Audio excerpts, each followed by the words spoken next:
Welcome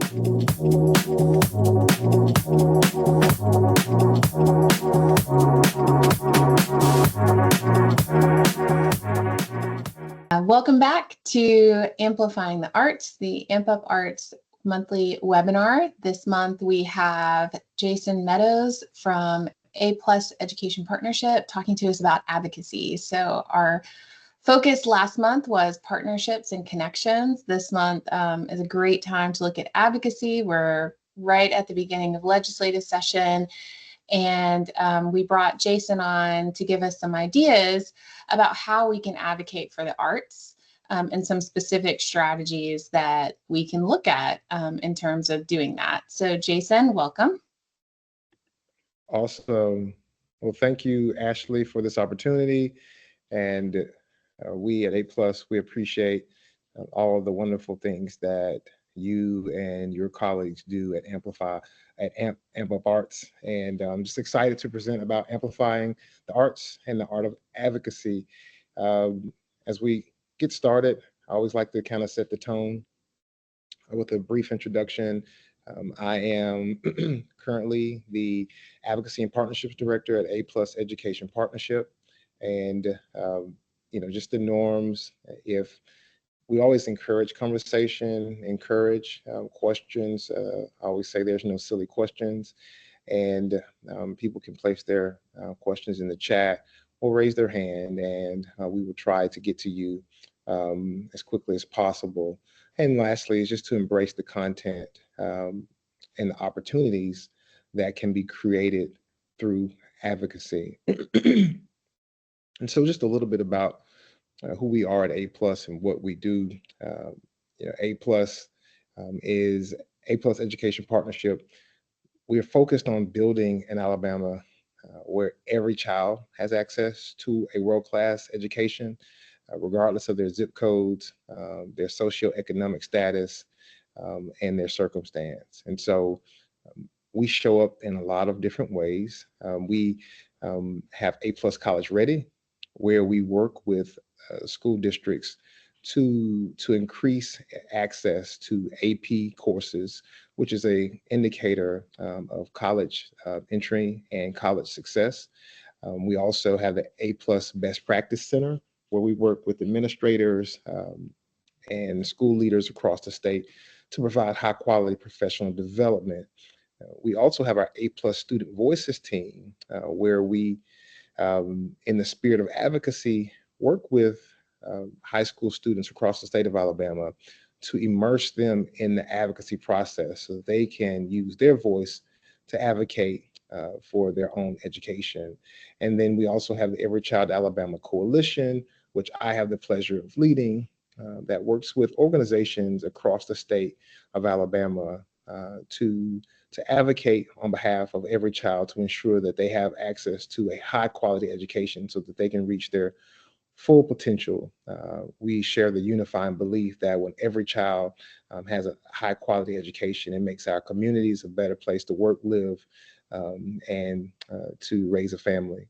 And so lastly, we have A+ Education Partnership that works with our legislators to continue to ensure that we have high quality policies that lead to high quality education for all of our students. And so we firmly believe, whether we have one foot in the state house and one foot in the schoolhouse, working with communities and leaders to make sure that all students have access to a high quality education. And so it's just a little bit about us. We always like to tell our story, and you can always look on our website, A+ Education Partnership, or aplus.com, or everychildalabama.com.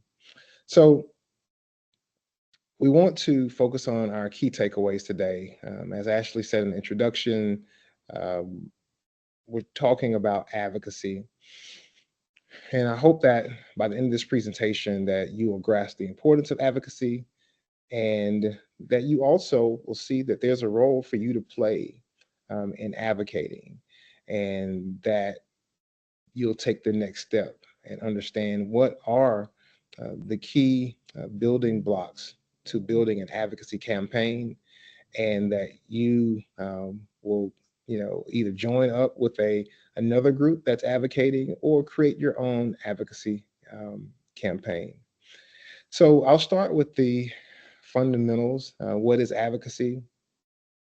Advocacy is garnering public support for and raising awareness around a particular cause, issue, or policy.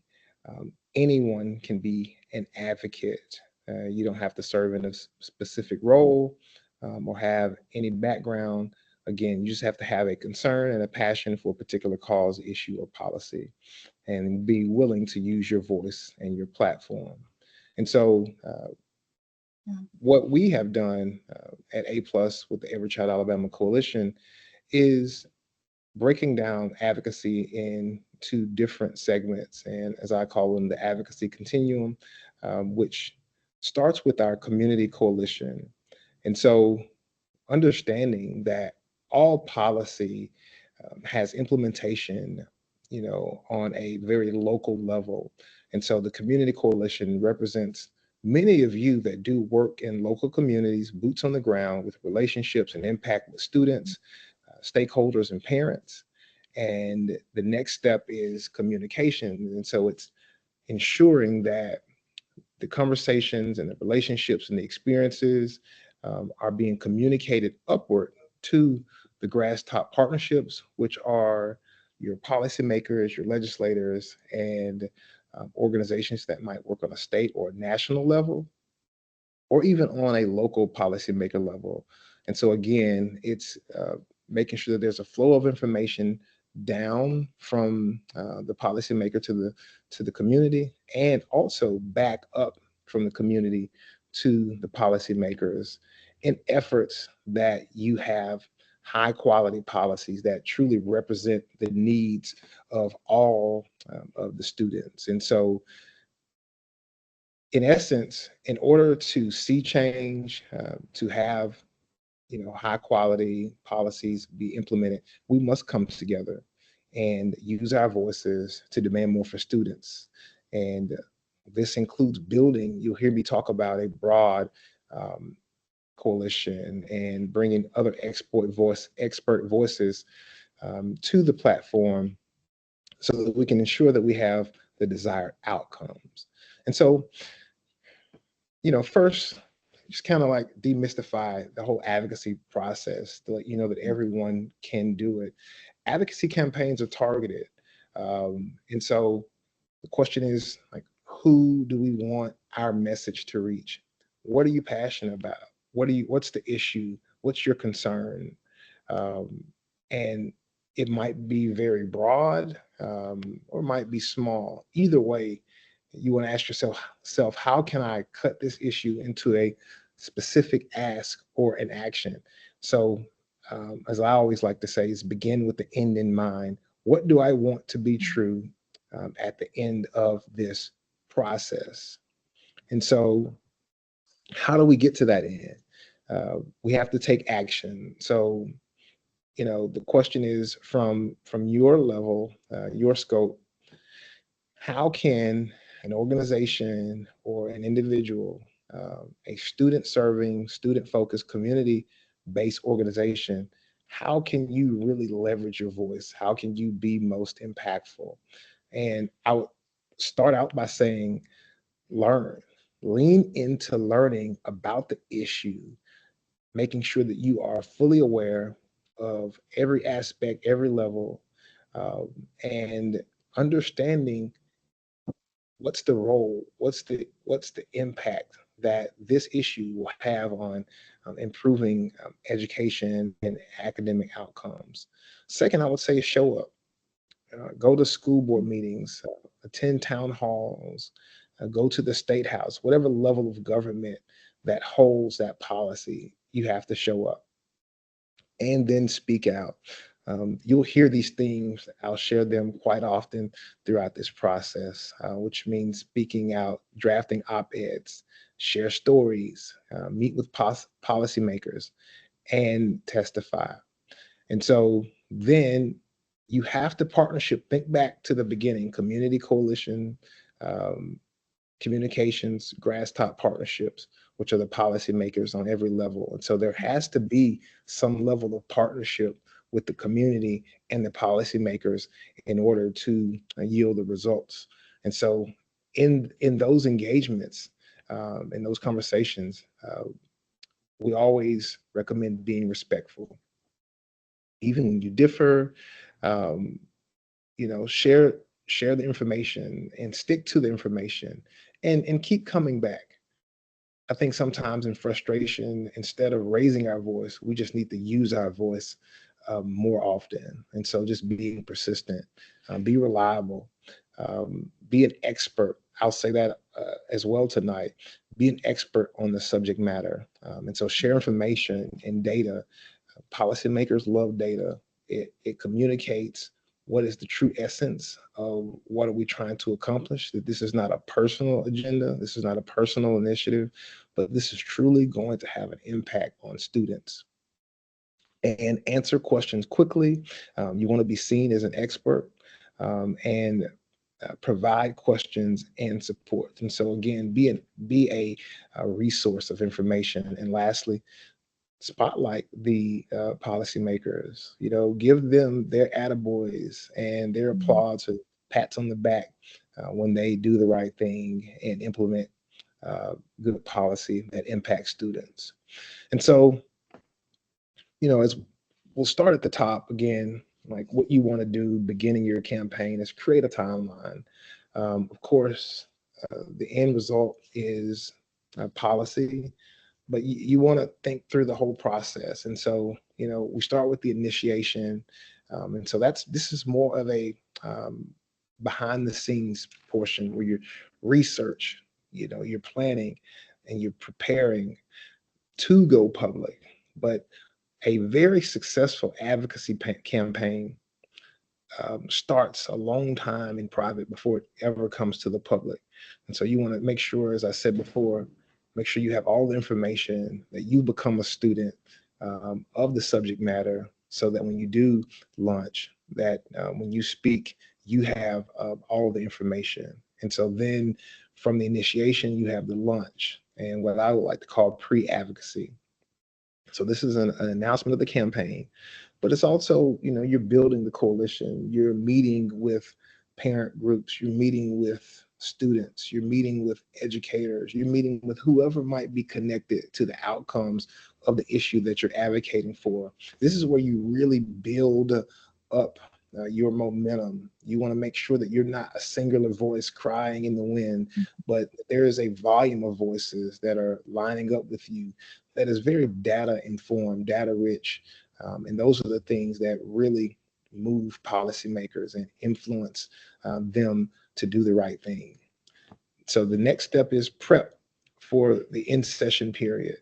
This is the time that you want to be scheduling all of your meetings. You want to be writing op-eds. You want to have things like it's a sequence, that you're continuously coming out with more information, that you're always bombarding the subject, and everywhere people look, they're hearing about this issue. And what it does is it creates this kind of a snowball effect, and people start to think, oh, something's happening. I'm hearing this in all these different places, online, on social media, read about it. And so, that's the next step in the process. You want to prep for the in-session period. This is before you actually get to to the body, or the governing body. But again, they've already heard it. You've had a few meetings, little impromptu meetings, seeing people at community events, and you're very strategic in this process. And the last is the session advocacy, where the policy is written. And this is where you want to attend in person. You want to be meeting with policymakers behind the scenes while they're in session, setting up meetings. You want to keep the other things going. You want to keep the op-eds, keep all those things going, the social media. But this is where you're being more intentional about this is the culmination of the process, so that you can have the results that you want. So you want to create this timeline. And this is very important, because this is going to be your gauge, that you will be able to see where you are, then communicate it to your coalition of where you are in the process. And so let's get down into the advocacy plan. Let's start with an overview of strategies and tools, and we'll dig into some of these things a little bit more in detail as we move further in the presentation. And Jason, just real quick, like this is the process that you guys have used with success this particular legislative session with Every Child Alabama. So I mean, this is like the actual, these are the steps that y'all went through to get the points that you were doing in the legislative session this year, and that's had some positive results coming from that. Correct. Yeah. That is correct. Yes. And so, yeah, these are the steps that that we have taken and that we're still in the process. And not just us, Ashley, but I mean, I'll share some resources. This is a codified national model that just works, and it yields the results. But you can't cheat the process. You have to be a student of it and just follow the steps. But yes, that's correct. We're in the process of implementing this now. And so, all of these things, to Ashley's point, all advocacy campaigns, they're based in strategy, and they have tools that help to fulfill and implement that strategy. And so, again, as you're reading this, I'm sure you're like, oh, this makes sense. And that's correct. It's not very complex. And the hard part is not that it's the complexity of it. The hard part is the consistency of it, of following this process. And so again, the strategies are, building coalition, building broad coalition, working with different groups, whether that's different organizations, different parent groups, student groups. It's just it could be working with the business community. It could be working with the healthcare community. It just depends on what the issue that you're advocating for. And so in the arts, it could be working with a local theater. It could be working with the local symphony. It could be, all of the working with the local venue that hosts different types of, conferences and workshops and different types of things that reflect the arts or the issue that you're concerned about. So again, I think a lot of times we think very narrow when we think about coalition. It's like, oh yeah, these are the network of people that I always talk with, and we go to all the conferences together. But to have a successful advocacy campaign, you need to think, what are the other groups, organizations, or people that will be impacted, so that I can build a broad coalition and partnerships. And so it also means community organizing, which is going to local events, tabling, speaking at local town halls, churches, wherever people are. That's where you have to be in communicating and building, again, this coalition and this momentum. There's legislative advocacy, which is more so of dealing with policymakers at a state level or at a national level, or even at a local level. There's strategic communications. Again, we'll talk about that later. Maybe that's building a website, that's building social media graphics. Um, there's litigation, where people actually file case suits. That's a way of advocating. And then there's research and data analysis. And a successful campaign combines most of these, maybe not all of them, but depending on what the issue is, you have to use more than one strategy to yield the results. And so then you get into the tools, which are, public sentiment, whether that's students or parents, fact sheets that you can pass out that are like quick hitters. Here are the high points. This is why this matters. And so anybody can just pick this up at a local school board meeting or a school board meeting or at a basketball game. And again, that's how you get the information out and continue to build the coalition. Op-eds, of course, which we know what those are. It's very impactful. Research papers, policy members, meeting with elected officials, the policymakers, having speeches, whether that's in a session or speaking in a community voice, or speaking at a PTO meeting, or like I said, or a church. There's social media campaigns, and then there's text message campaigns. These are the tools that people use that yield the results. And so we'll dig into a few of these as we move forward. Again, stop me if there are questions, and want to make sure that we bring you from out of the dark and continue to demystify this process, because it's so impactful. And I think a lot of people, I was talking to one of our coalition partners yesterday, and she just said, like a lot of people, they think, oh, that's so hard, and I can't believe you guys do that. But again, it's for everyone. And so I want you to leave this presentation thinking, you know what, I can advocate for the issues that impact my students and the work that I do, because I want to ensure that children have the best outcomes. And so again, if you have questions, please feel free to interject. If you remember at the beginning, I talked about communications and communicating about the issue. It's at the top of the list. You have to be precise in your communications, because that's telling the story. That is what gives the advocacy campaign its lifeline. It's really the make or break part of the campaign. Is how are we sharing the information? How are we telling this story? Is it compelling? Does it resonate? Is it relevant? And so you want to create a common language. You want to be repetitive.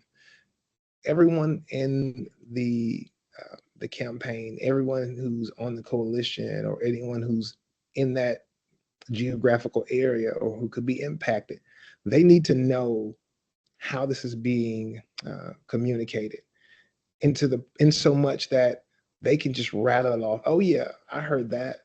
Yeah, that's Amp Up Arts. They're ensuring that arts are prevalent and that are in every school. And yeah, I've heard that. So you want to create a common language, and that that it's codified. Everyone who's a part of your group, they know that language, and it's almost like an elevator pitch. They can just roll it off without even thinking about it. And the communication strategy is really simple. You start with answering these easy questions. Why is this important? Not just to you, which is number one, why is it important to you, but why is it important to policymakers? Why is this important to students? Why is this important to the overall objective of the system, whether that's a local school, a district, or to a larger body? Why does this matter? You want that weaved into the conversation so that everybody understands really quickly. Oh yeah, we need to do this. This is a no-brainer. Um, you want to be able to tell, like, who are the winners? Who will this impact? What's the desired outcome? A question to always ask yourself is, if we're successful 2 to 3 years up the road, what's different? What's the impact? How will we be able to look at this work and say, oh, I can tell that this policy or this change was worthwhile, and this is the effect and the impact that it had. And these are the questions, and there are several others that you might think of, and you want to, like I said, master this conversation. You want to internalize these talking points and customize them to your unique experience. And so I always like to ask people, what's your story? Because that's what policymakers want to know. why are you doing this? Why does this matter to you? So I always, since we're in education, take the time to build a student profile. Who do you envision being the benefactor of this? Give that student a name, whether that's Amber or Chuck or Charles or whatever, Julian. Like, have a student name that resembles someone who you've worked with, and you can tell the story about how this change will impact that student. But that student needs to not only resonate with you, but it should also resonate with policymakers so they can think of, yeah, Mhm. this is a kid I would see at the local grocery store, or this is a kid I would see at the ballpark on the weekends, or yeah, that kid sounds like the kid who plays with my son, or played football, or I used to coach. And so build that student profile, and that becomes very easy to communicate, and it also grabs the attention of the policymakers and other coalition members who you might build a broader coalition. Think about what student profile will resonate with them, and then include that in your storytelling. And that's important.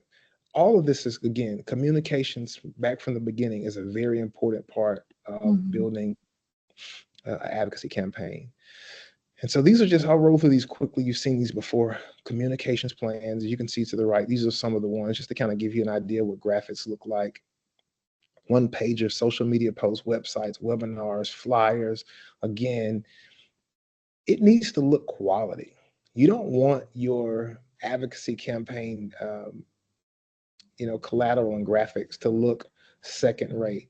Because if you have a second rate communications plan, then to other potential stakeholders, they're going to look at it and say, well, they really don't care too much about it because they haven't really invested in this much.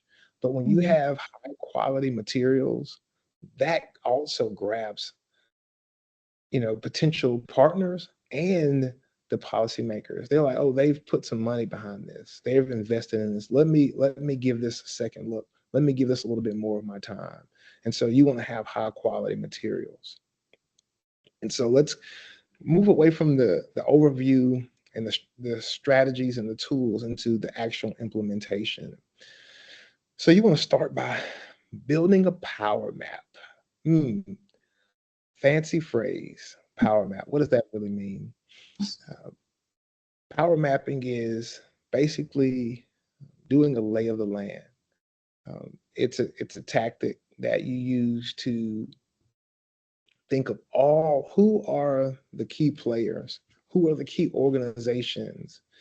These are legislators, these are partner organizations, these are just maybe some retired influencers. Maybe this is a former superintendent who has now retired, and but they're still in the community, and they have a lot of impact. And so power mapping is essentially building a catalog of all the people that you need to communicate with, and that you want to say, at some point in this process, I want to touch these people. Somewhere in this process, I want this person to be on the team. And so usually it's around a geographical area, depending on what level that you are advocating, whether that's a local, state, or even a national level. You want to think through all of the people and then just build this. You want to create a document, maybe a Excel spreadsheet or a Google sheet, and have this where you can share this with the other members of your team. And then you want to build profiles of these different pieces of your power map. And so power mapping is very important. It also shows you how far you've moved, how much you ground you've gained, and it lets you know if you've touched all of um, the key players. Right adjacent to the power map is building legislator profiles. You want to know, like, who are the most influential legislators or policymakers. This could be school board members. This could be local school boards, state school board, it could be city council. It just depends on what is the scope that you're trying to build. And you want to search that person. You want to know this person in and out. You want to search their social media to see if they've been conversating or saying anything about this particular issue, or even something adjacent to this issue. Maybe you're advocating for some arts campaign, and this person is on the board at the local studio, or they're on the board at the local, you know, symphony house, and or maybe their father was the person who founded the organization. Like, this information is readily available. Just have to do a little bit of searching. And again, now this is someone who could be a champion. This is someone who feels like they're connected to the thing that you're advocating for. What if this person retired last year and they're a 20-year veteran in this governing body? And all you have to do is a little search, build a profile, and now this is someone who, you know, locks arms with you and helps you push this across the finish line. And so again, you know, Google, all of the social media platforms. Is there someone in your organization? Is there someone on your board? Is there someone, your next door neighbor, who's also a Facebook friend? Again, these are very simple things, and I think a lot of times when you get into the middle of building an advocacy campaign, we might miss these pieces, but one of these connections just really gives you a lot of momentum, and you now have a trusted voice, someone on your side, who helps to become a sponsor of the campaign. And so you want to, you know, ask yourself, does anyone in your network, you know, have existing relationships with them? You know, organizational relationships, mutual friends. You know, where do they drink their coffee every day? Especially when you get into small communities, everyone knows someone. But it's very important to build this profile, and not just, you know, something that I learned. Your mind is a good place to create an idea. It's a bad place to store an idea. And so you want to build some sort of spreadsheet or place, a database, so that this information is available, that you can track it and also share it with other members of your advocacy campaign. And then you want to get into that profile and see, are they supportive? Because even people who are not necessarily supportive of what you're doing, you still want to talk to them, because maybe they're just not supportive because they don't have enough information. And you can give them the information to move them from, you know, a non-support to a support. And so you want to just kind of categorize all the people that you meet with, and have an understanding of who they are and where they stand, because everybody matters. And even the people who are against, you want to make sure that they understand what you're trying to accomplish. And I promise you, a lot of time it's just a little bit of misinformation. And so then you want to meet with these people. And we're going to talk about the meetings as I get ready to conclude. But you want to meet with these legislators, local leaders, and champions. This is your time. This is showtime. This is your time to communicate with them about what you hope to be the outcomes. And, you know, again, this is kind of redundant. You can meet with them one-on-one, or you can meet with them in a group. You can meet with them in their body, speaking, maybe in the community section, or people can testify, or you can meet with them privately in their office. And so this is a very important, probably one of the most important aspects of an advocacy campaign, is actually having conversations with the people who write and make the decisions.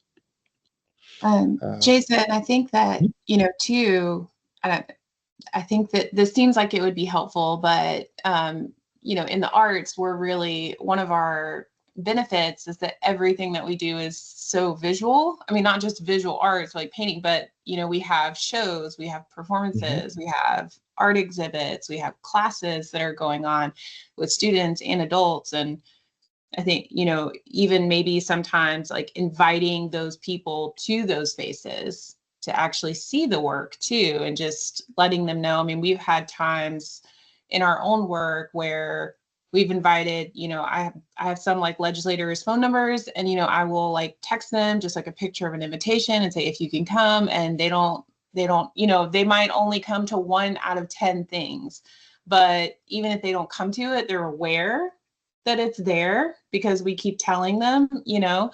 And I think would that kind of be a helpful part of that too? Because I think, you know, once you get them in that door to see what you're doing, it would seems like it'd be probably be much easier to get a meeting with them later on, when you're ready to really sit down and talk to them about advocacy work. I couldn't agree more, Ashley. Anytime that you can expose legislators, influencers, policymakers to the actual work itself, and again, it removes all of the it takes it, as I say, it takes it from concept to actually they can actually conceive it. They're seeing it. It's no longer just a conversation. It's they're experiencing it. And what happens in those moments, it's so magical. You can see the light bulb that goes off, and then they start telling stories. They create their own stories to say, you know, I went to the school, and guys, you know, they're talking to their peers and their colleagues. You would be amazed at what these kids are doing and how it impacts them, and some of the testimonies of the kids. And so I couldn't agree more. Anytime you can invite, and even furthermore, and I think you kind of alluded to this, I want to, you know, double down on it. It's best to invite them when you're not in the middle of an advocacy campaign. Mhm. Like just invite them all the time, because it's you've already built up that equity before you even have an ask. It's just letting them see the everyday value of the work that you do, and they will become a champion of it. So I couldn't agree more. uh, I won't spend much time on this one, but because we've talked about it, but again, writing op-eds, this is an opportunity to engage a broader community about the subject and apply a little pressure on the process. It gets the buzz going, it gets people talking about it, and then you just have to figure out what's the narrative. Again, going back to that storytelling, what story am I telling? um, what's what's the impact? And you craft it all into an op-ed, and you know, you find the right publication where the right eyes will see it, and you know, you publish it. But this is a very impactful tool in the process. And you know, just have local events. You go where people are. And so what's already going on, you get a table, you get a booth, pass out information. If there's an opportunity to speak, sometimes you might have to pay a little money to be a part of an event. But again, it's worth it, because these are captive audiences that you get in front of, and you're able to share your message. And so all of these things, we're getting into the implementation of a plan, and no individual piece of this puzzle builds the whole picture, but it's all of them together that yields the results. And so uh, you can't go to all of the events. The only thing I'll stress on this is quality over quantity. Just, you want to find the events where the people that you really want to influence are, and make sure that you show up there with information. Um, you know, this is where you host an event. So the other one is when you actually present, or you attend an event that's already on the books. You know, maybe that's a local festival, maybe that's a local PTA meeting. And this is when you actually host an event for the advocacy campaign. You put on an event for the sole purpose of communicating about whatever this issue is, and you invite the people that you want there. And you know, this is where you truly tell the story. And you know, hopefully you invite the local media, or whatever level, the state level media, again, to get more exposure, and to get students and end users in front of, you know, the legislators, policymakers, or get them on to a bigger platform so they can tell the story themselves. We've already talked about using social media. I won't go into this too much more, but all the different sites. You want to make sure that you're everywhere with pictures, information. It's a good way to disseminate information and to dispel misinformation. One thing that you'll learn in advocacy work is that the real opposition is often just misinformation. So you want to use your social media platforms to communicate what's really happening. You want to stay active and engage with your followers to increase visibility. A lot of times we create these Facebook or social media pages, but we don't really use them. It's important that you're active on there, almost like you are on your personal page, and you want to engage your network. So the last part, like I said, which is probably it's the meat of advocacy, is actually meeting with the end users, or not the end users, but the policymakers, the influencers, the ones who actually write what happens. Um, and so I'm going to break these down into three portions. It's the pre-meeting, during the meeting, and the post-meeting. These are the three steps to a successful legislator meeting. The pre-meeting, as you can imagine, it's where you plan. That's where uh, you're selecting who you're going to talk to. Um, you're going to, prioritize the most influential, the people who might be on the, policy committee, or the finance committee, or the arts committee, or, again, you make that decision depending on what issue you're advocating for. You decide, like I said earlier, if you're going to meet by yourself or as in a group. And you, how do I say this? In these meetings, you want to be like, who's asking for the meeting? Like, if we sing in the choir together, that's the person who should send the request, versus someone who's doing it cold. You want to select dates and times that works for everyone. Um, they are used to these meetings. And so ask. This is the part where it's like, I think sometimes people, like, they feel like these position holders that they aren't just regular people like you and I. They are. So don't be intimidated by it. They're not an expert on everything. Matter of fact, you're the subject matter expert. So schedule the meeting, and you'll be amazed at how much you will inform them. And so this is where you pre-plan, and you coordinate with your group if you're meeting as a group, versus it's different if you're doing it as an individual. The email that you want to send, again, you want to pick one person to schedule the meeting, CC the other attendees. You want to state the purpose. You don't want to be too verbose, too wordy in the email. You want to be really concise, letting them know who will be in the meeting, and then provide any high points, or anything that you want them to bring to the meeting. And so, if possible, you want to make this no less than a week in advance, but 2 to 3 weeks if possible, especially if they're not in session. Now, if they're in session, maybe a week out, and I hate to say it, but you might not get a response. But Yeah. here's the key part about it. Even if you don't get a response, what I've learned, Ashley, is that even if they never respond, their staffers will know you by name when you get Mhm. there. They might not have responded.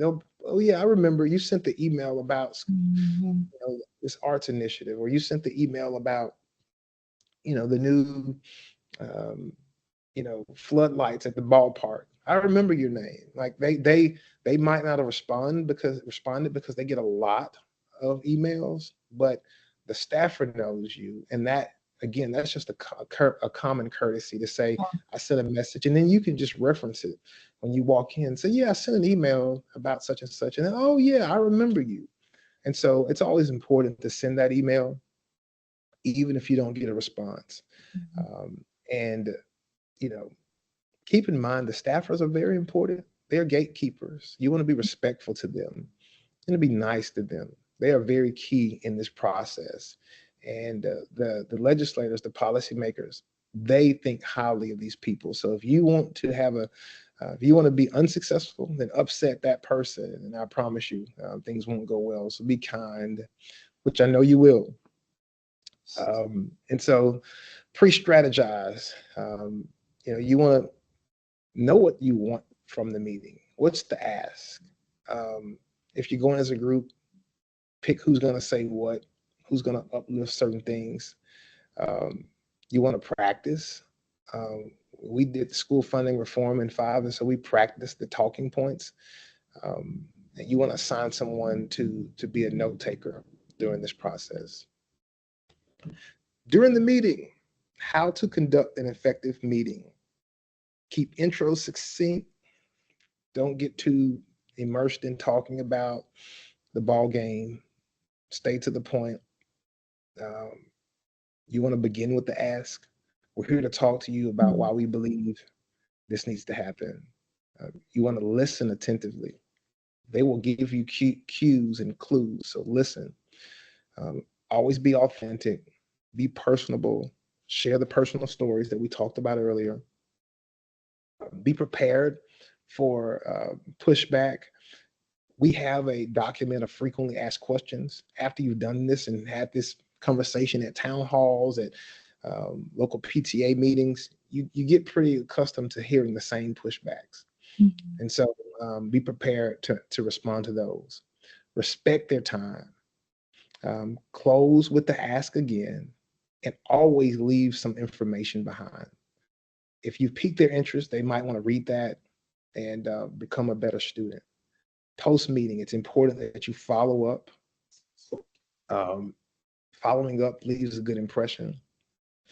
You want to debrief if you meet as a team, debrief afterwards and talk about what went well, where could we have improved, and then you want to, in this email, you want to thank them for their time.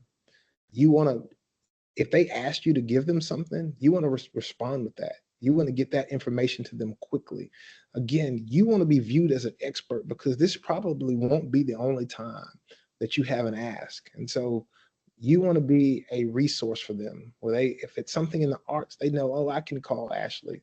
They'll tell their staffer, hey, email Ashley, and see what does she think about this? And all that happens in this process when you're building a relationship and you're building respect as an expert. And so you want to set a reminder to yourself to follow up. And so this kind of concludes everything. I know that our time has went by so fast tonight, but I want to leave you with these key takeaways. I hope that you have learned to grasp the importance of advocacy, that you can see. I tried to break it down, as I like to tell people, reduce it to the ridiculous, where you can see yourself in it and say, oh, I can do this. This is not complex. And that you understand what are the key cogs to a successful advocacy campaign. And hopefully, I look forward to hearing from you about the advocacy campaigns that you launch or that you join. And so, thank you, Ashley, for this opportunity. I am available, and if anyone has any questions, I can give this speech or a presentation. I can come to a local meeting and help you strategize again, because it's all about ensuring that every child has access to a high quality educational experience so they can reach their full potential. And so thank you, guys. Thank you so much, Jason, for all this really great information.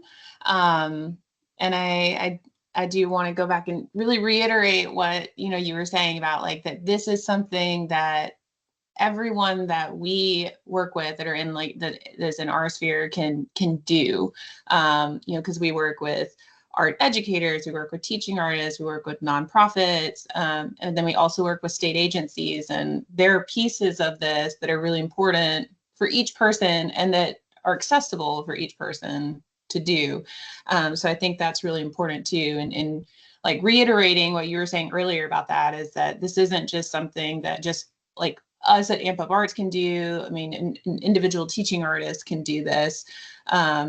And we do have some, and I pulled it up. I'll share it really quickly because of some of the things that you were talking about. We actually have some resources that can help people get started on our website. I'm going to share that really quickly. Thought I was. Jason, can you see that? Yes. Okay. So this is our website. It's just ampuparts.org. And if you actually go to our advocacy tab, we have several things that Jason mentioned. So he talks about like having those materials, those advocacy flyers to bring to them. We have social media kits. So we have a post every single week. We come out with a collection of them each month, and it has the post and the copy, and they all have actionable items for advocacy on there that can encourage your followers on what they can do. We also have some templates to talk to legislators. And if you're not sure who your legislator is, we have the links out to find them based on where your address is, who serves your area. So, if that feels really overwhelming, you're like, oh gosh, I don't have those materials. I don't really know how to make those materials. These are all very general, like art education advocacy materials that are free and open to anyone to use, to help kind of in that journey and get them started. So we do have those available to kind of, jumpstart you a little bit on that advocacy journey. But like Jason said, he's here for you. I'm here. Amp Up Arts is here for you. We can help, as well, go through a lot of these connections and figure out what your needs are in your areas. We have sites across the state from Huntsville all the way down to Mobile, and several in between that each have directors that can help you with this as well. So we're really excited, Jason, to have you on. We really appreciate all the work that you and A+ are doing for students in general, and allowing us to be part of that work as well. So I just want to say thank you. Thank you. Thank you, Ashley. And appreciate you and Amp Up Arts for being great ECA members, and just excited to continue to work alongside you. Yeah. So that concludes our webinar tonight. We are going to have our next webinar the last Tuesday of March, which will be March 25th. And that is going to be focusing on voices of art educators. So we are going to have a visual arts teacher come on and tell us her story. So we hope that everyone can join in.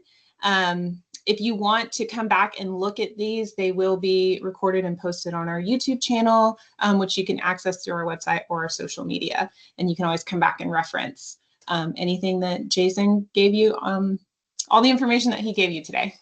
So thank you so much. Thank you again, Jason. And we will see everyone next time.